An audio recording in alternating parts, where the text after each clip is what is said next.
बोलो श्रीमद् भागवत भगवान की जय हो। बोलो कुंज बिहारी की जय। 14वां अध्याय राजा वेन की कथा प्रारंभ।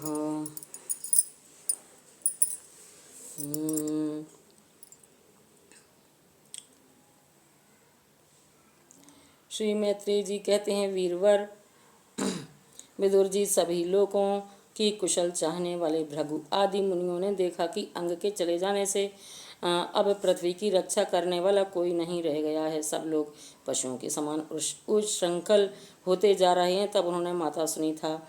उनकी सम्मति से मंत्रियों के सहमत न होने पर भी वेन को भूमंडल के राजपद पर अभिषिक्त कर दिया। वेन बड़ा कठोर शासक था। जब चोर डाकुओं ने सुना कि वही राज सिंहासन पर बैठा है, तब सर्प से डरे हुए चूहों के समान वे सब तुरंत ही जहाँ तहाँ छिप गए। राज्यासन पाने पर वेन 8 लोकपालों की ऐश्वर्य कला के कारण उन्मत्त हो गया और अभिमानवश अपने को ही सबसे बड़ा मानकर महापुरुषों का अपमान करने लगा। वह ऐश्वर्य मद से अंधा हो रथ पर चढ़कर निरंकुश गजराज के समान पृथ्वी और आकाश को कंपाता हुआ सर्वत्र विचरने लगा। कोई भी द्विजाति वर्ण का पुरुष कभी किसी प्रकार का यज्ञ दान और हवन न करे। अपने राज में यह ढिंढोरा पिटवाकर उसने सारे धर्म कर्म बंद करवा दिए। दुष्ट वेन का ऐसा अत्याचार देख सारे ऋषि मुनि एकत्र हुए और संसार पर संकट आया समझकर करुणावश आपस में कहने लगे, अहो, जैसे दोनों ओर जलती हुई लकड़ी के बीच में रहने वाली चींटी आदि जीव महान संकट में पड़ जाते हैं, वैसे ही इस समय सारी प्रजा एक ओर राजा के और दूसरी ओर चोर डाकुओं के अत्याचार से महान संकट में पड़ रही है। अपने अराजकता के भय से ही अयोग्य होने पर भी वेन को राजा बनाया था, किंतु अब उससे भी प्रजा को भय हो गया। ऐसी अवस्था में प्रजा को किस प्रकार सुख शांति मिल सकती है। सुनी था कि कोख से उत्पन्न होगा। यह वेन स्वभाव से ही दुष्ट है, परंतु सांप को दूध पिलाने के समान इसको पालने वालों के लिए अनर्थ का कारण हो गया। हमने इसे प्रजा की रक्षा करने के लिए नियुक्त किया था। यह आज उसी को नष्ट करने पर तुला हुआ है। इतना सब होने पर भी हमें इसे समझाना अवश्य चाहिए। ऐसा करने से इसके किए हुए पाप हमें स्पर्श नहीं करेंगे। हमने जानबूझकर दुराचारी वेन को राजा बनाया था, किंतु यदि समझाने पर भी यह हमारी बात नहीं मानेगा तो लोक के धिक्कार से दग्ध हुए इस दुष्ट को हम अपने तीर से भस्म कर देंगे।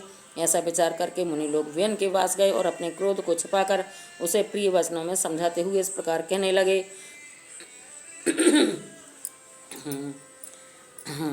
मुनियों ने कहा, राजन, हम आपसे जो बात कहते हैं उस पर ध्यान दीजिए। इससे आपकी आयु, श्री, बल और कीर्ति की वृद्धि होगी।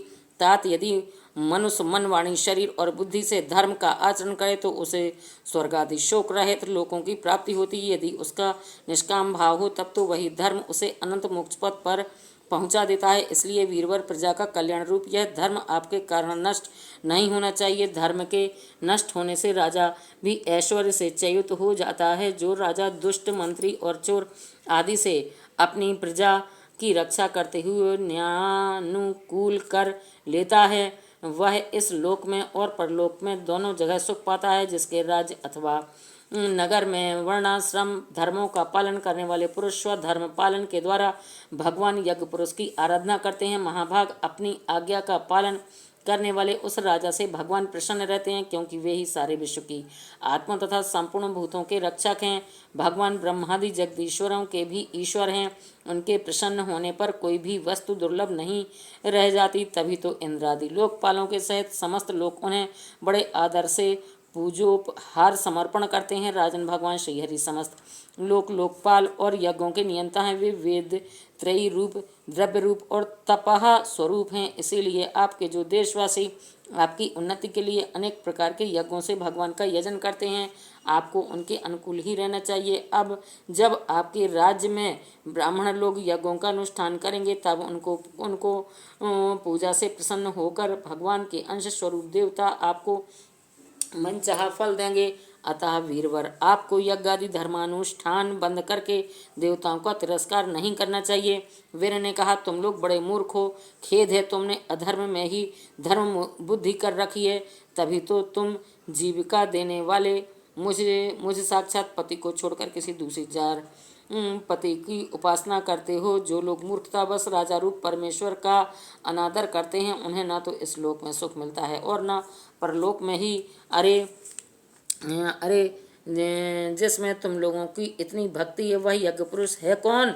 यह तो ऐसी ही बात हुई जैसे कुलटा स्त्रियां अपने विवाहित पति से प्रेम न करके किसी पर पुरुष में आसक्त हो जाएं। विष्णु, ब्रह्मा, महादेव, इंद्र, वायु, यम, सूर्य, मेघ, कुबेर, चंद्रमा, पृथ्वी, अग्नि और वरुण तथा इनके अतिरिक्त जो दूसरे वर और शाप देने में समर्थ देवता हैं वे सबके सब राजा के शरीर में रहते हैं। इसीलिए राजा सर्वदेवमय हैं और देवता उसके अंश मात्र हैं। इसीलिए ब्राह्मणों, तुम मत सरता छोड़कर अपने सभी कर्मों द्वारा एक मेरा ही पूजन करो और मुझी को बलि समर्पण करो। भला मेरे सिवा और कौन अग्र पूजा का अधिकारी हो सकता है? श्री मैत्री जी कहते हैं, इस प्रकार विपरीत बुद्धि होने के कारण वह अत्यंत पापी और कुमार्गगामी हो गया था। उसका पुण्य क्षीण हो चुका था। इसीलिए मुनियों के बहुत विनयपूर्वक प्रार्थना करने पर भी उसने उनकी बात पर ध्यान न दिया। कल्याण रूप विदुर जी अपने को बड़ा बुद्धिमान समझने वाले वेन ने जब उन मुनियों का इस प्रकार अपमान किया तब अपनी मांग को व्यर्थ हुई देख वे उस पर अत्यंत कुपित हो गए। मार डालो, इस स्वभाव से ही दुष्ट पापी को मार डालो। यदि यह जीता रह गया तो कुछ ही दिनों में संसार को अवश्य भस्म कर डालेगा। यह दुराचारी किसी प्रकार राज सिंहासन के योग्य नहीं है, क्योंकि यह निर्लज्ज साक्षात यज्ञपति श्री विष्णु भगवान की निंदा करता है। अहो, जिनकी कृपा से इसे ऐसा ऐश्वर्य मिला, उन श्रीहरि की निंदा अभागे वेन को छोड़कर और कौन कर सकता है? इस प्रकार अपने छिपे हुए क्रोध को प्रकट कर उन्होंने उसे मारने का निश्चय कर लिया। वह तो भगवान की निंदा करने के कारण पहले ही मर चुका था। इसीलिए केवल हुंकारों से ही उन्होंने उसका काम तमाम कर दिया। जब मुनिगण अपने अपने आश्रमों को चले गए तब इधर वेन की शोका कुला माता सुनीता मंत्रादि के बल से तथा अन्य युक्तियों से अपने पुत्र के शव को रक्षा करने लगी। एक दिन वे मुनिगण सरस्वती के पवित्र जल में स्नान कर अग्निहोत्र से निवृत्त हो नदी के तीर पर बैठे हुए हरिचर्चा कर रहे थे। उन दिनों लोकों में आतंक फैलाने वाले बहुत से उपद्रव होते देखकर वे आपस में कहने लगे, आजकल पृथ्वी का कोई रक्षक नहीं है, इसीलिए चोर डाकुओं के कारण उसका कुछ अमंगल तो नहीं होने वाला है। ऋषि लोग ऐसा विचार कर ही रहे थे कि उन्होंने सब दिशाओं में धावा करने वाले चोरों और डाकुओं के कारण उठी हुई बड़ी भारी धूल देखी। देखते ही वे समझ गए कि राजा वेन के मर जाने के कारण देश में अराजकता फैल गई है, राज्य शक्तिहीन हो गया है और चोर डाकू बढ़ गए हैं। यह सारा उपद्रव लोगों को का धन लूटने वाले तथा एक दूसरे के खून के प्यासे लुटेरों का ही है। अपने तेज से अथवा तपोबल से लोगों को ऐसी कुप्रवृत्ति से रोकने में समर्थ होने पर भी ऐसा करने में हिंसादि दोष देखकर उन्होंने इसका कोई निवारण नहीं किया।